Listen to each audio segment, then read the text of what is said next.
प्रेम से बोलिए सद्गुरुदेव भगवान की,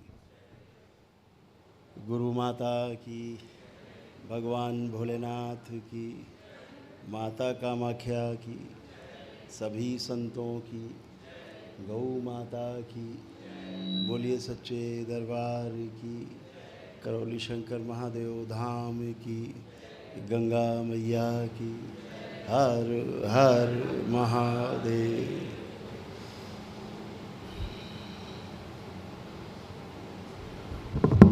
सभी का बहुत बहुत स्वागत है। वेलकम।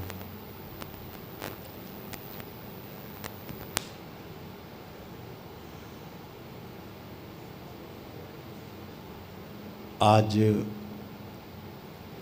सत्र का शिविर का पहला दिन, पहला सत्र। आज हम लोग क्वेश्चन आंसर से शुरू करेंगे। जो अंदर जिज्ञासाएं हैं उनको शांत करने की कोशिश करेंगे। और दूसरा सेशन जो होगा 7 बजे से 8:30 बजे का, उसमें ध्यान साधना करेंगे। और अभी का जो स्टार्ट हो रहा है शिविर 4:30 बजे से, ये इसमें 6:30 बजे तक हम लोग क्वेश्चन आंसर पे जाएंगे। जो अभी तक कोई साधना में प्रॉब्लम्स आई हों, समस्या आई हों, कुछ अनुभव किए हों, उस पे बात करेंगे। गुरुदेव, वीरा का प्रश्न है कि ब्रह्म विराट क्रिया करते समय जो पहला मणिपुर और अनाहत तक वो ठीक से जाती हैं, मकार में पहुंचते ही वो बहुत लंबा प्रोलॉन्ग नहीं कर पाती हैं, और उस समय मस्तक के ऊपर मेधस क्षेत्र में बहुत ज़्यादा स्पंदन होता है, और यही चीज़ सुबह उठते समय होता है। यह इनका प्रश्न है।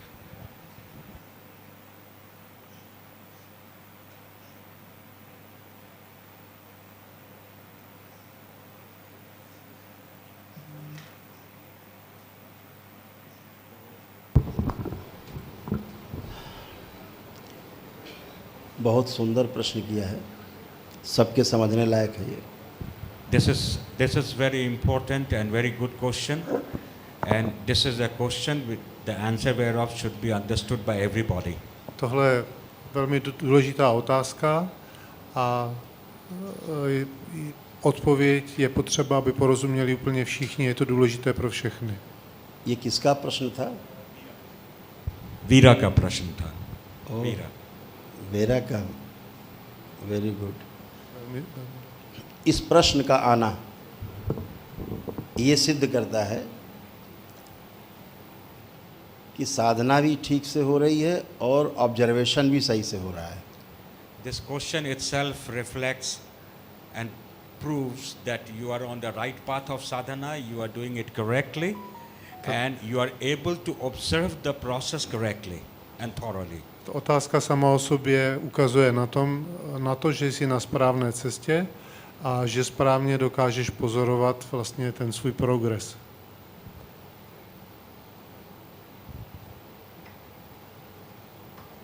पहले भी मैंने इसको कई बार दोहराया है, आज आपको फिर से इधर ध्यान आकर्षण करेंगे।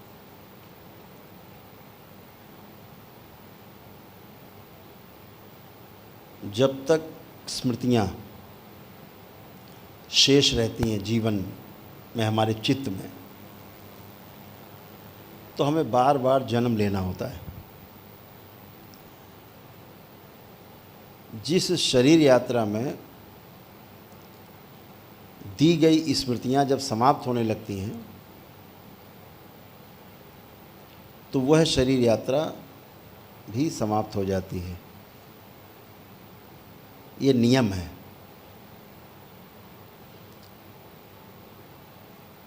तंत्र में मरते हुए आदमी को दोबारा जिंदा करने का वही उपाय है कि यदि स्मृतियाँ नष्ट हो गई हैं तो उसको पुनः से स्मृतियाँ दी जाएं। स्मृतियों में स्वतः ही अपने प्राण होते हैं। स्मृति अपने आप में एक स्वतंत्र शरीर के रूप में कार्य करती है।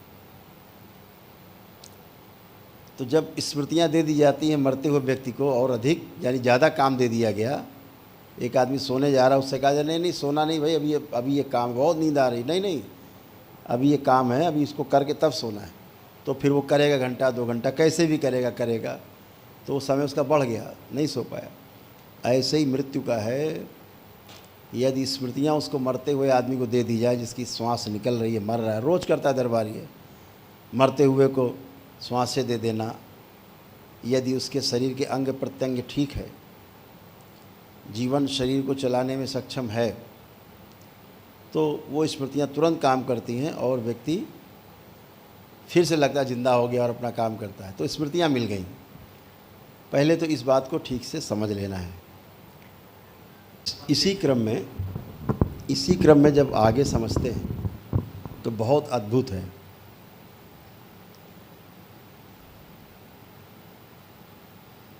प्रतिदिन जब रात्रि में हम सोते हैं तो एक अद्भुत घटना घटित होती है, जो रोज़ घटित होती है, इसलिए सबके लिए सामान्य है। अन्यथा रात्रि में जब हम सोने जाते हैं, सो जाते हैं, वो घटना है, क्रिया नहीं है। क्रिया वहीं तक है जहाँ तक आप बिस्तर पे गए, लेटे, आंखें बंद की, यहाँ तक तो क्रिया है। नींद कब आ जाएगी पता नहीं, निद्रा जब आती है तो घटना है। उसका आपको कभी नहीं बता सकते आप कि एग्जैक्ट हम इतने बजे सोए थे, क्योंकि घटना घटित होती है। जैसे ध्यान कब घटित होगा पता नहीं आपको। ध्यान में बैठेंगे, मेडिटेशन करेंगे, एकाग्रता करेंगे, सब ठीक, वो सब ध्यान रहेगा। ध्यान कब घटित होगा ये पता नहीं होता। ऐसे ही सारा पता रहता है। मृत्यु कब होगी पता नहीं रहता, क्योंकि मृत्यु भी एक घटना है। जन्म कब होगा आपका पता नहीं आपको, वो भी एक घटना है। तो इसी प्रकार से प्रतिदिन सोना ही एक मृत्यु है, छोटी मृत्यु है जो रोज होती है, प्रतिदिन होती है। हम सोते हैं और मृत्यु हो जाती है, प्रातःकाल फिर से जन्म होता है। ये आपका जन्म मृत्यु का रोज का क्रम है। इसको बहुत ध्यान से गहरे इसमें ले जाके समझना है। आप सभी ने पहले भी सुना होगा कई बार कि लोग अपने बच्चों का नाम ईश्वर के नाम पे रखते हैं, अपने आराध्य के नाम पर अपने बच्चों का नाम रखते हैं। कहते हैं कि जब अंतिम समय आएगा और किसी ने अपने बच्चे का नाम नारायण रखा है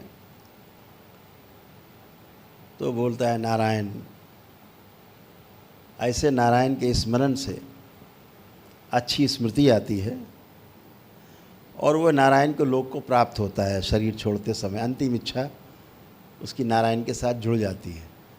तो नाम रखने के पीछे जो उद्देश्य होता है सबसे बड़ा, बार बार सुमिरन हो और मृत्यु के समय गहरा सुमिरन हो तो हम उसी लोक से जुड़ जाएं, अच्छे एक लोक में जाएं और हमारा पुनः से जन्म अच्छे लोक में हो, ऐसा माना जाता है। इसी क्रम में ये भी माना जाता है, ये प्रमाण है इस बात के, दरबार के पास तो ढेरों प्रमाण हैं कि जब आप मृत्यु के समय जो अंतिम इच्छा होती है, अगला जन्म जहाँ भी होगा उस इच्छा के अनुसार ही होगा। ये नियम है। अंतिम इच्छा ही मृत्यु के समय की, वो जन्म के समय की प्रथम इच्छा बन जाएगी। यानी जन्म और मृत्यु दो घटना ना हो करके हेड एंड टेल है। मृत्यु और जन्म एक जैसा है, जन्म और मृत्यु एक ही घटना का नाम है। एक तरफ मृत्यु हो रही होती है, दूसरी तरफ किसी भी दूसरे लोक में, किसी दूसरी योनि में जन्म हो रहा होता है। वो जन्म आपकी अंतिम इच्छा के अनुरूप हो रहा होता है। यानी आखिरी इच्छा, मृत्यु के समय जन्म हुआ, पहली इच्छा वही। अब उसी इच्छा के वशीभूत होकर के पूरा अगला जन्म उस इच्छा के प्रधान इच्छा बन जाएगी, उसके आसपास घूमेगा। यह चिरकालीन निद्रा है, यह मृत्यु है जो आपको अगली शरीर यात्रा के लिए तैयार करती है।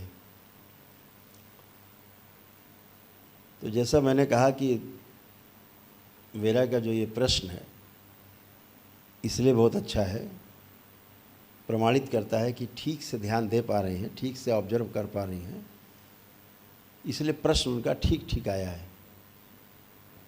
अगर व्यक्ति प्रश्न ठीक कर रहा है, इसका अर्थ हुआ कि उसका अध्ययन चल रहा है, सही तरफ चल रहा है।